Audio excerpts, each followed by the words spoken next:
Welcome back to the secret signing tunnel where rumors don't go away and the player movements never end. I'm joined by the one and only Moley again. Mate, what'd you think of Australia versus Tonga just then? Yeah, I thought it lived up to the hype, didn't it? There was always the danger that the Aussies had run away with it, but a couple of times they kicked away, but Tonga, to their credit, hit back and made it a thrilling finale to the season. I thought it was a genuine test match, and the atmosphere with the Tongan fans singing, it felt like we were in whatever the Tongan capital is it Nuku'alofu or something? I Showing my wouldn't ignorance here. wouldn't have a clue. But you're 100% correct. I certainly thought that the Aussies were going to kick away there at the start of the second half, and to Tonga's credit, they dug deep and looked like there was more Tongan fans than Aussie fans out there at CommBank Stadium. Yeah, it certainly did. And as I said, with the noise of the singing, it's something we're just not used to. And they sound like a choir. I'm sure the Aussie fans couldn't match that sort of singing. Yeah, it's amazing for the game, and congratulations to Tonga on an awesome series. Let's see what happens in New Zealand versus PNG, which is currently getting played while we record this one. But let's get stuck into it. Now, for all the new listeners out there, this segment is going to be your ultimate go-to when it comes to player signings and movement. So we're going to discuss who's off contract, who's hitting the open market. We're going to chat about the thoughts of what impact that's going to have on the club that player might be leaving from or has just left, and also the new club that the player might go to or has just gone to, plus any rumors floating around and much, much more. Everything's going to be available to listen and watch via all our platforms on NRL Nostradamus. We're going to put a link at the bottom of every episode, and Moley will also be sharing it, of course, across all his platforms. So make sure you give each and every one of them a follow so you don't miss anything. Now, Moley, let's go through the major talking points for this week. Do we have any updates on Leo Thompson at the Knights?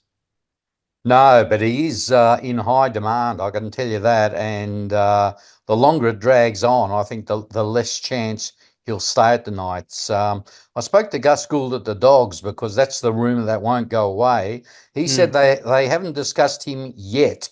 So yet. make of that what you will. At this stage, the Dogs haven't spoken to him or his management, but I'm tipping that could change the next few days. And I think the Dogs are going to be right in there. They've got money to spend, and they really need a big bop up front. And Leo Thompson fits the mould. So I'll be very surprised if they don't enter the bidding very soon.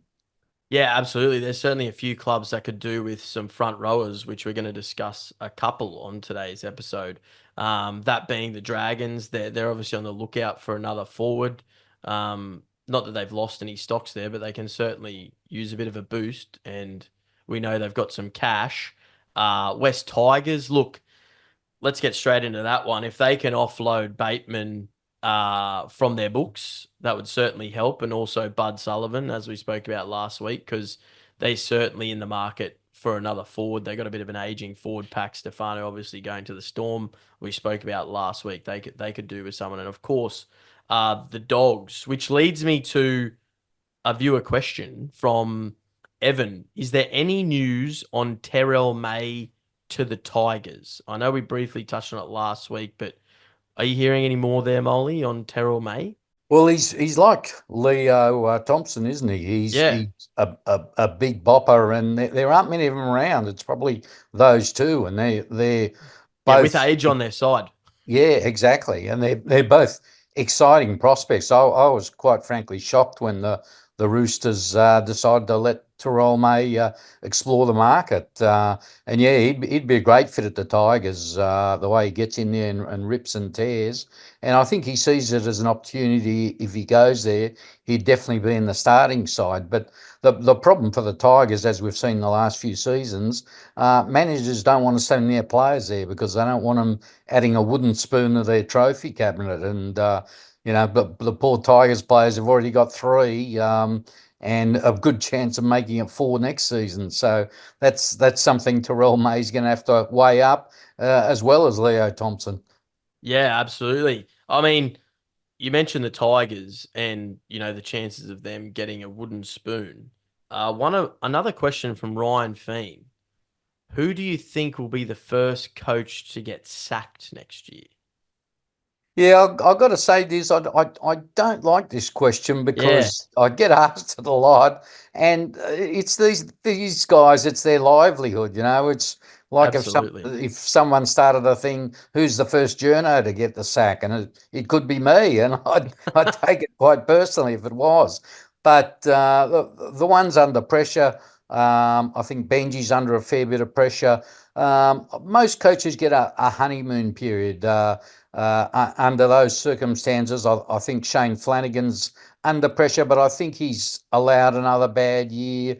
Up at the Dolphins, it's Christian Wolf's Yeah, first official season. So even if he wins 2, 3 games and they really bomb out, they'll give him another year. So it's probably someone like Benji who will be feeling the pressure. He's been in charge. I can tell you, even though Tim Sheens was officially coach for the last couple of seasons before Benji took over, Benji was doing most of the hands-on stuff, shall we say? So he's had his chance for the last couple of years, Benji, and I don't think he's quite as fully committed as some of these coaches are. So he's got other stuff. It wouldn't be the end of the world for him if he left the Tigers. He's got his job at Fox ready and waiting for him, and plenty of stuff in the commercial world. So it'll be interesting times at the Tigers. Let's put it that way.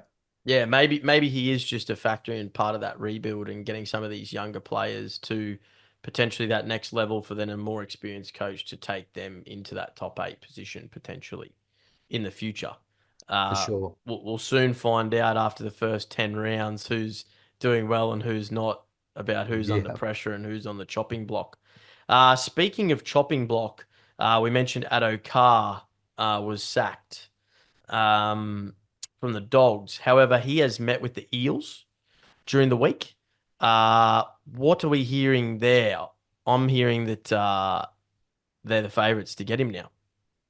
Yeah, well, I think with Mike Sivo going, and he was on pretty good money, they'll probably have a lash at Adokar. He's on 500,000, which for a winger who's starting to get a few injuries is a fair bit of money. He might have to take a bit of a pay cut. I don't think because of the circumstances in which he went, the Dogs will have to kick in any of that money. They were able to find a way to move him on because of his off-field behaviour. So it's just a question Mm. of what deal the Eels can come up with. But it wouldn't surprise me if Adokar went there probably for 300,000. He'll have to take something of a Yeah. pay cut.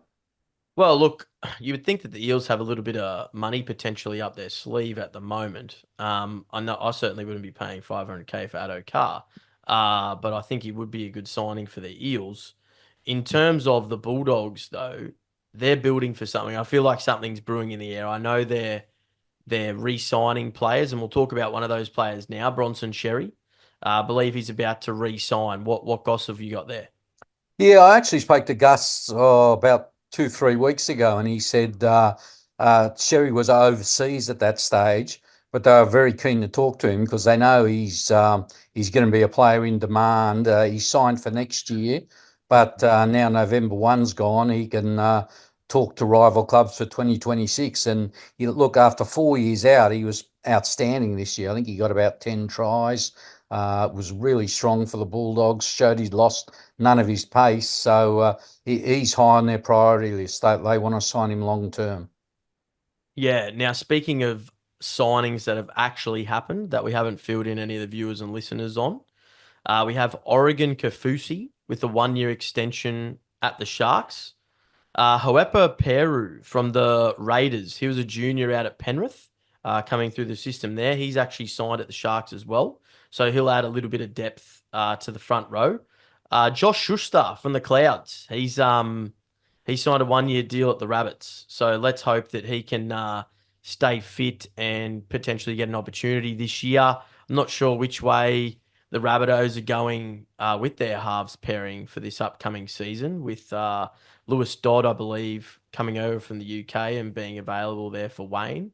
I know he's had a little bit of doing there behind the back scenes to get him across. Sam Walker, he signed a 2-year deal with the Roosters. Great signing there, Yeah, Moley. for sure. What's that got to do for the Chooks? Because it seems like they're doing a bit of a clean out slash rebuild at the moment. Yeah, they are. There's bit of stuff going on behind the scenes, as we said. Terrell May going. Word is Brandon Smith's Mm, off there and won't be there past next year. But the problem with Sam Walker, of course, he's coming off a knee recon and will miss the first half of the season, and that's why they signed Chad Townsend. But there's also talk that won't go away that the Roosters are sniffing around Ben Hunt, which would be mm. very Was interesting. he? And of course, Did we hear he was Hunt can offered a also 1 year play deal? hooker. Was it a 1 year deal that Ben Hunt's been offered by the Roosters, or? I think everyone's still denying it at this stage, but I reckon he'd if he went, he'd want at least two, and I reckon he's got two in him. I'm a fan of Ben Hunt. A lot of Dragons fans have been giving me hell for this because I defended him and said it was a mistake by the Dragons to get rid of a guy who came up with something like 34 try assists. But Yeah. he's a very good halfback and can play hooker. And with Brandon Smith, the question marks over him, I think he'd be a great fit for the Roosters. So keep your eye on that one next few weeks. Yeah. Speaking of Ben Hunt leaving the Dragons, we mentioned last week that Atkinson, there was a few rumors going around there that he might be the player to replace him. However, the Dragons have actually come out and, well, I don't know if it was the Dragons themselves, but there's certainly a short list of 5 players that they're looking at the moment, which includes Atkinson. But Adam Dewey from the Tigers is an interesting one. I'm not sure exactly where he fits in, but I certainly wouldn't be going down that path if I was the Dragons. But maybe they think they can get him at a cut price. He can do a job. He can play multiple positions. That's probably what they need. The Dragons are lacking a little bit of quality depth in their squad, apart from their sort of starting 17. Doesn't go too much deeper than that. It's a bit of unknown at the moment. But Brody Croft, but that's not for 2025, is it? No, but I can tell you that Brodie Croft's manager is speaking to Leeds, trying to get them to release him for next season. Leeds are playing hardball. They're basically saying no, but that often ends up in a situation where it becomes yes if you pay us a nice hefty transfer fee. So I wouldn't rule that one out quite yet. If the Dragons, and I think they've got a bit of money in their war chest. And I Mm. think that they see Brodie Croft as their best option at halfback. So yeah, don't put the red felt pen through that one just yet. Yeah, the other 2 players, Bevan French, who's obviously coming off an amazing couple of seasons there over in the Super League, and Lockie Ilias, I believe, has spoken to, is about to speak with the Dragons as well, along with his manager Braith. I'm not really sure what direction the Rabbitohs are heading, as I was alluding to earlier, with their halves pairing. Hey, do you seem like they're solid on the White and Walker combo, or are they looking to blood this Lewis Dodd in, or maybe even Schuster? Well, they wouldn't have bought Lewis Dodd if they didn't see him as a first grader. So I think he's definitely in the mix. And the Schuster one is interesting because, of course, he can play lock, he can play 5'8", he can play Mm, centre. So it will be very interesting to see what Wayne Bennett has in mind for him. yeah. Maybe the playmaking role is a little too much to ask for him, given that he's had a fairly traumatic last couple of seasons on and off the field, and he's a sort of sensitive kid, needs a bit of a cuddle. So it wouldn't Yes. surprise me if maybe they play him in the centres or maybe even in the back row, where Yeah, he'll have back less row. responsibility and can just play his own game rather than having the playmaking responsibilities as well. Yeah, well, the Rabbitohs certainly don't have the strike power of some of those other top 8 sides in their back row. And Cam Murray's obviously got that injury now. So he may be late coming into the season next year. So he wouldn't be a bad option at all. Yeah, that's right, and he's got the size, Schuster, and the ability to break the line. So I see him as a pretty handy back row or centre who again can do a lot of damage out wide. Yeah, absolutely. Now, another player who has signed a deal, a little bit of experience here in the front row. Siwa Takeaho has signed that deal at Manly. So he's going to be part of their, you would imagine, 17 for next year with Matt Lodge uh, being released by the club, I believe, or not being re-signed at least. Uh, if I'm clubs out there, I'd be getting on Matt Lodge. I know he's had a couple of tumultuous seasons when it comes to injuries and maybe some off-field incidents, but I think he can really provide a bit of depth that some of these sides are lacking. Like you could get him at 300-400K at the Eels or the Dragons or the Tigers, and I think he'd do a great job. I think he'd probably do a better job than the likes of a Clemmer or a Blake Laurie, as such. So if I was one of those clubs, I'd certainly be getting my hands on him. What do you think? Yeah, he's definitely got some value to him, and he's not the same guy who got in that terrible situation in the US a few years ago. He actually lives near me, and I've seen him and spoken to him regularly up at the shops, and he's come of age. He's matured. He's got a family now, a couple of kids, and Manly were reluctant to let him go. I think it was salary cap pressure. Yep. Yeah, he's a good, solid citizen at the moment, and you're right. He's got that experience, and he's steady. He's certainly not a world beater, but if you got him at the right price, he'd give good value for sure. Yeah, absolutely. Now, Ben Hunt, is there any updates here? In a word, no. But I think he's keeping his options open because it's a sort of situation. There's a few clubs desperate for a halfback, and Mm. the longer he holds off, the higher his price might go. But I reckon Bulldogs or Roosters if you had to nail me down to two clubs. Bulldogs, Roosters. So you think Broncos are out of the equation now as a result of the not receiving dispensation?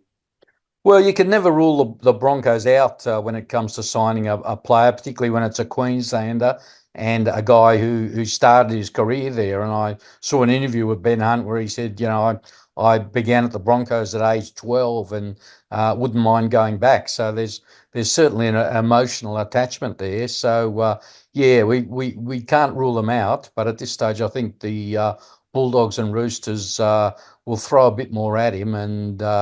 I think you can see probably more opportunity there. But it's going to be a very different Broncos team next year Yeah. under Michael Maguire, so he might enjoy that challenge. Yeah, exactly. And he did say like he's looking to go to a club that wants to win a premiership. It's interesting you say the Bulldogs. I've got a bit of a theory here. I believe that there might be a few changes at the Dogs, and I think it might involve the Broncos. So my theory is Toby Sexton goes to the Broncos and Ben Hunt goes to the Dogs. So Yeah, well, that'd be let's watch interesting. this Well, I think space. if Hunt goes to the Dogs, then Sexton will move on. So you might be on the money. Who knows? We'll see what happens. Now, Ryan Pappenhausen. He's obviously testing the open market. We mentioned a couple of these signings that the Sharks have made. Obviously, Adam Fanua-Blake's coming to the club as well from the Warriors. Now, fullback's a position at the Sharks where Will Kennedy probably hasn't got that elite X factor that some of these other clubs have got at fullback. And maybe just the missing ingredient that the Sharks need to challenge and be a real title contender.